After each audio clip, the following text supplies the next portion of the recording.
it's just easier to play. You don't have harness.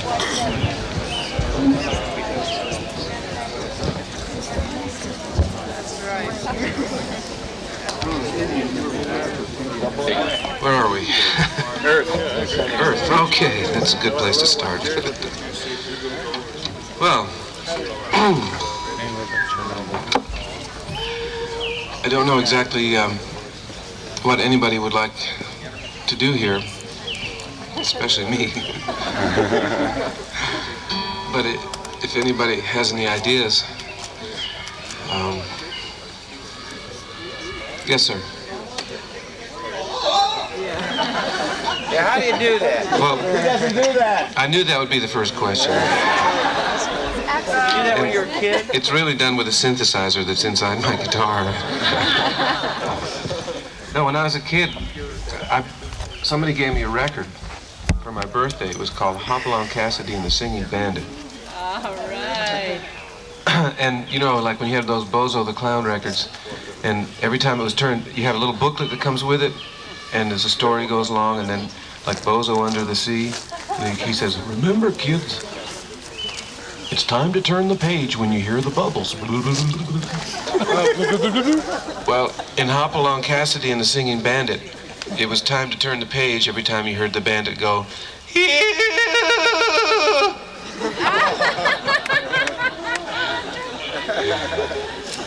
And Hoppy's sidekick, you know, was it Gabby Hayes, I guess? "Hoppy, that bandit's in the vicinity. I can hear him now." "Yeah!" Turn the page, and sure enough, Hoppy'd be on the horse going after the singing bandit. And that's where I first heard that sound. And it intrigued me even then. I can't seem to get this one to stay up, but... Did you learn to do it back then? Well, yeah, and then we had this thing. There was one of the cowboy songs on the TV that I saw on Tom Mix or something. There's a song that goes, "I'm riding down the trail to Albuquerque. My saddlebags are filled with beans and jerky." I didn't know what jerky was at the time. "I've been riding up and down. Now I aim to see the town of Albuquerque." And so I learned this little song, and in my fantasy of the Wild West, out in this place called Ripley's Orchard, was an apple orchard up in the woods, there was a big old rock that stuck out, and it seemed like it was a mountain to me. So we called it Albuquerque Rock. And we'd go out there on Albuquerque Rock and sing, "I'm riding down the trail to Albuquerque," and go, "Hee!" No, we had calls as kids. We had these calls. And we'd sitting out there in the rock, we'd develop the calls. People would be up in the woods, other kids, you know, and we'd go, "Hey!" You know, like that. "Oh!" And just hollering, you know, like hollering. And, I have a question. yes, sir. Do you have the car keys?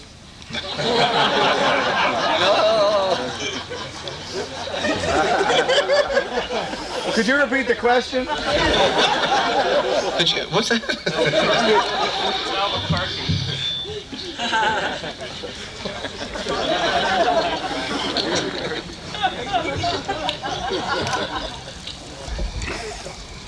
Trying to take a run with the Free Mexican Air Force early in the morning.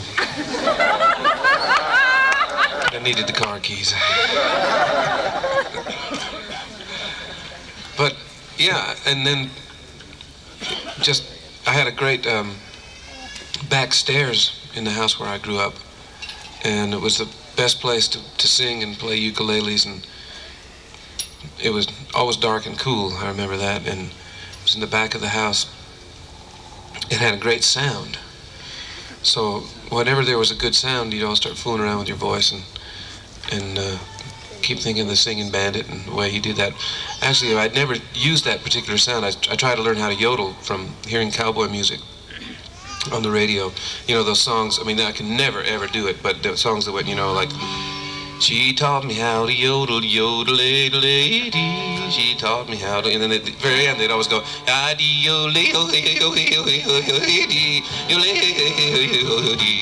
then they go faster, you know, it was like contest yodeling.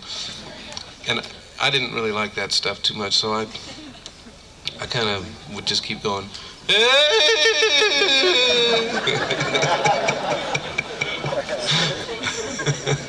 can't do regular yodeling. No, I tried, but I can't. Oh, come on. Well, I can do a little of it. At least Brett. And then, you know, years later on, when I started buying records that were made by the UNESCO Foundation, and there would be like Ethiopian music and music of African pygmies,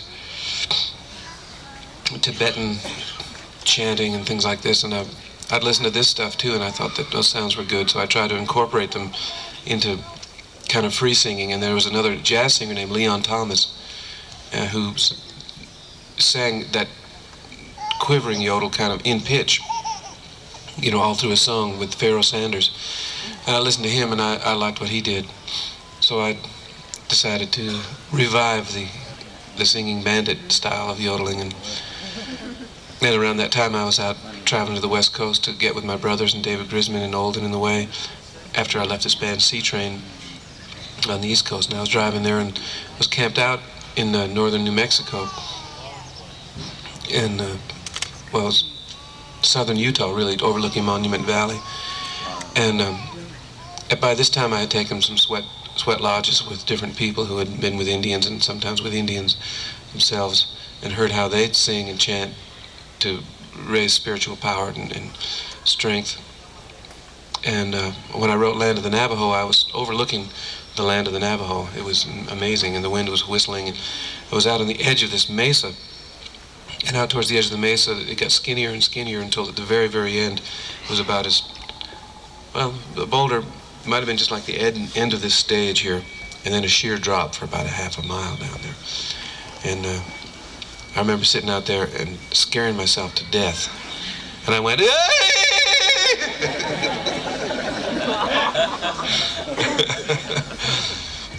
it's kind of just a cry of, I don't know what kind of thing it is, you know. It's just a universal sound. Yodeling itself appears in all cultures and all kinds of music, and I like some of the African stuff. I've never heard American Indians actually do that.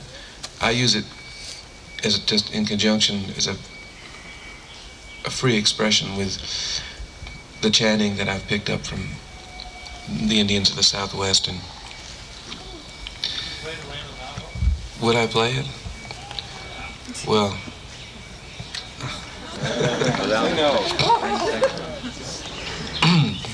maybe. How about River of Stone? Well, I know you don't want to keep hearing me talk, but if there's any questions about singing and vocalizing that I can answer, and then I can maybe do an example of them as we go along. How do you do it?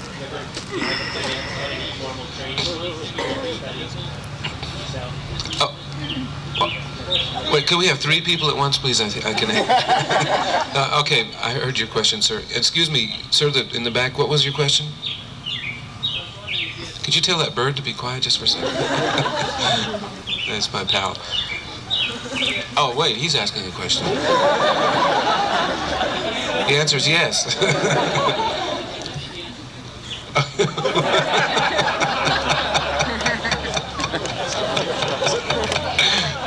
The question is, are you still taking drugs? If he answered his question, that is.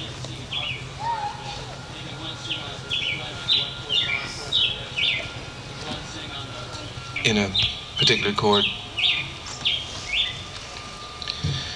Keep practicing. No. You're getting better. All right. What about the formal training? Yeah, well, I'll get to that. You'll see how little formal training I have when I try and answer this question about what parts you're supposed to sing. Like if you're playing a song, like, let's see. 10 years ago, on a cold, dark night, there was someone killed 'neath the town hall light.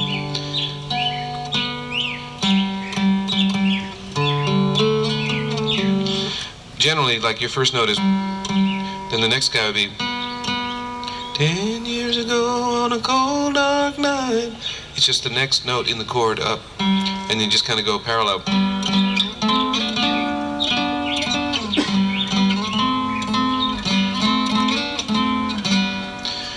like that. You just stay parallel, and largely it's by ear how it sounds, because you can do different things. You know, if there's only two parts, the second part can go up to the fifth, which would be, here's the third, and the fifth, which would be the third part, so that the whole chord would be.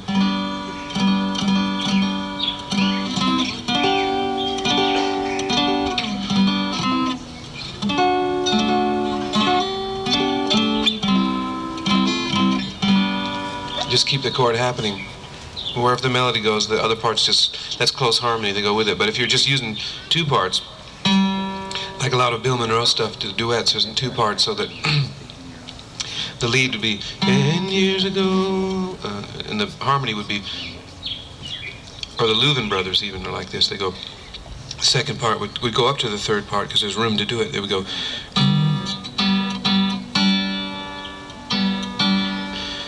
You see, it wouldn't always just stay parallel at that point because you have more room. Without the third part, the second voice has a lot more room to kind of space out. To listen to the right kind of singing, like that really shows that is the Louvin brothers, and of course Bill Monroe. But that's a little bit more kind of blues stuff. But just to understand the simplest of how those harmonies can move, the Louvin brothers do it. You'll notice they start out on the third, and then the ira on the high part will move up to a fifth, sometimes leave more space between the melody and the harmony. As far as formal training, Bill Monroe kind of taught me a lot of things about singing, things he would say, and ways to, it's really just ways to use the voice so that it doesn't get tired. Because if you're doing it night after night, or maybe 2 shows a day, you have to, a lot of how you sing has to do with that. And if you sing properly or use the muscles right, where did our bird go? You know, I guess I answered his question too. If you use the muscles so that you're not putting like a lot of stress on your throat and stuff, I think it sounds pretty good too. But it also lets the voice relax, and you can keep singing, and you don't really need to warm up that much, but it's good to warm up.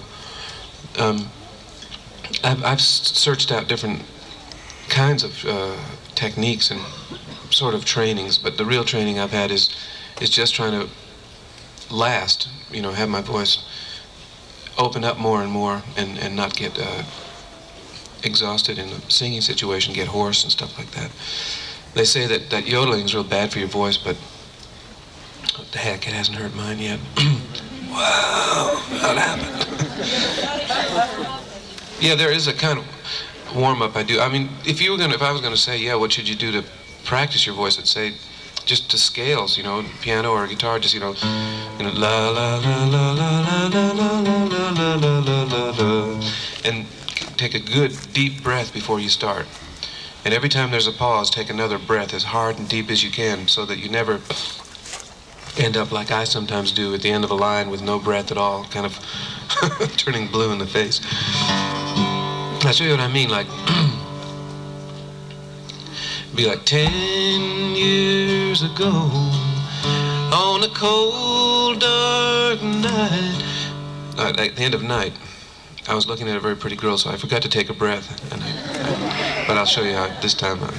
10 years ago, on a cold, dark night, there was someone killed 'neath the town hall line.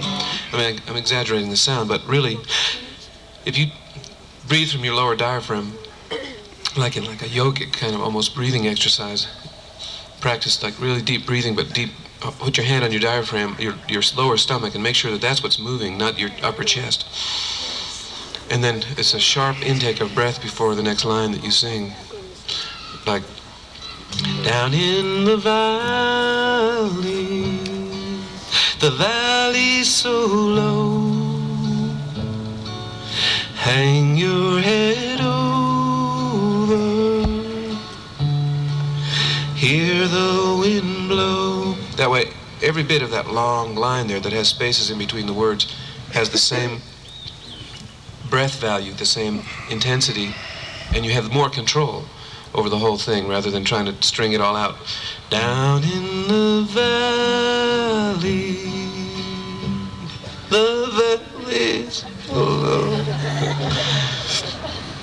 It's really important. Breathing, I'd say, is to me, is 90% of singing. The rest is just letting the throat relax and letting the breath carry the voice out.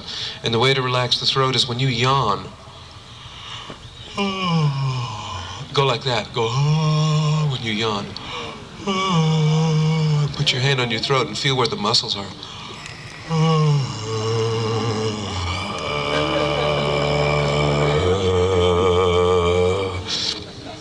At that point, your throat is really open wide. And if you just go really lightly, especially in a room like down in your back stairs where I used to sing, and you can really hear the reverberation of your voice. You go like,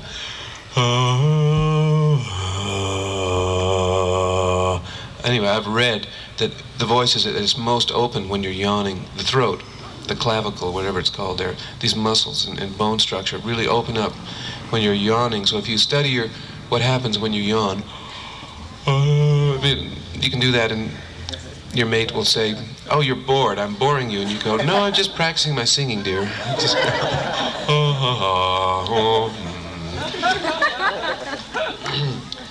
But that's about all I do. Before I sing, sometimes, if I can remember it, having learned how those muscles react while you're yawning, everybody's yawning. It's nice, isn't it? So when you do that, and then you can, without yawning, you can make the muscles do the same thing as they do when they're yawning.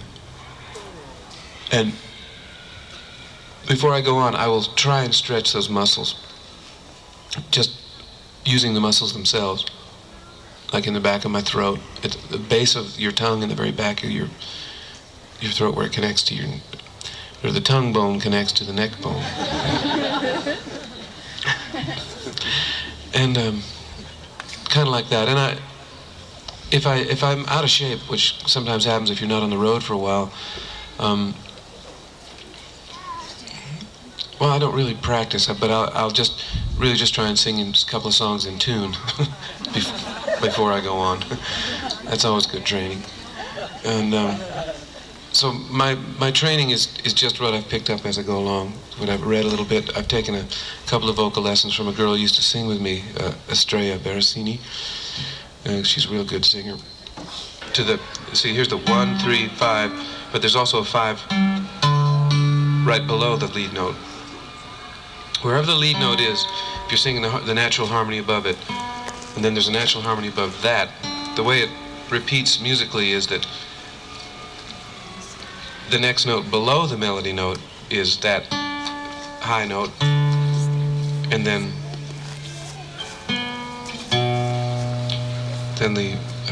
you know what I'm saying? It repeats itself. It's an octave lower than the super high part, yeah. The melody note, the second part, which is the tenor part, and then the high baritone part is also repeated just below the melody note. So sometimes you have to do that. Just if you know the melody, which is good to know, it's always, when you're singing harmony, it's always good to really learn the melody. Blue Moon Turns to Gold Again, he had James learn the melody because he wanted him to come along in this direction. So I would take the baritone part on some of those songs, yeah. Did wonders for me. High lead? High lead, baritone, and low tenor? Excuse me? What were the parts that was it a duet or a trio? With Bill, they were, when I sang baritone, they were trios, and it was low baritone. If you ever listen to the Osborne brothers, you noticed a lot of their stuff has a high lead. The lead will be way up high, and then the other two parts will follow underneath the lead part. You seem to use the technique more than many people, though, being right on the mic. Even from way back in C-Train, even as you moved around, you were almost on that mic. Well, the problem is with the microphones, like now these mics are a little finer, are meant for like a little bit more interplay. I could have 3 or 4 musicians up here, and we'd only need to use one of these mics. But, okay, these are good. They have more of a round, you see, even from over here you can sing into them, like for vocal harmonies and stuff, but still they're right, well, yeah, see, on the side it doesn't have much going on. In the old days, in the radio shows, they used to have like microphones that you could stand 4 feet away from, and they'd pick up everything in the room. Now all the microphones are rock and roll mics, and in rock and roll, if you stand back like this, all the music, all the electric stuff comes into the microphone and you can't hear anything. It's too loud. Everything's changed according to the dynamics of the music. In bluegrass, it's best around one beautiful microphone that just sort of picks up, and then there's a sensitivity. But anyway, the reason that I stay on top of the mic is because these mics are built to pick up resonance up close. See, if I'm back here, you're just going to get the high end. So if I'm singing hard, I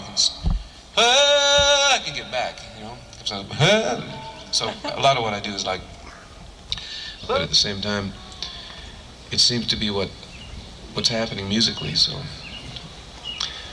you know, I mean, on stage, I've had to learn that it's not the same as for the audience. You know, often on stage, things may not be at all. What inspires you to write songs like Foolish Pride and Thirsty in the Rain, Riverstone? Are you getting special inspirations? Or? Yeah. For each one of them, there's a different personal experience? Yeah, pretty much personal experience. My Foolish Pride was hearing, it's a personal experience, but what's made the experience come out in my imagination was hearing somebody bad rapping somebody else with all this real pride about, you know, and the person was right because this person was treating him really bad, but at the same time, it just brought to my mind how, anyway, what the song talks about, how pride is this kind of driving force that, you know, and then the song's the song. God, I can't talk. The song's the song, yeah. Okay, well, I'll sing that song, My Foolish Pride.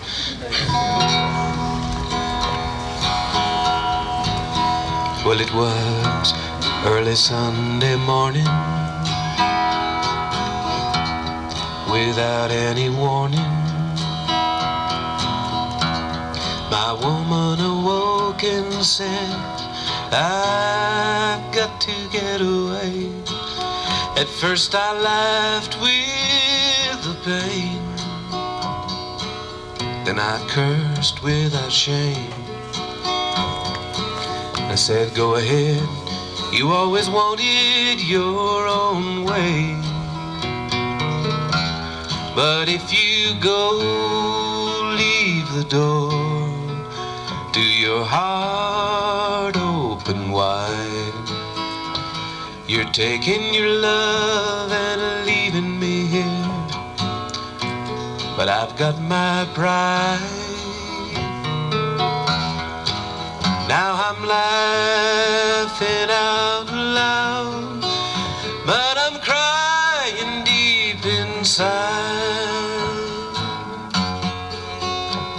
You're taking your love and gone and left me with my foolish pride.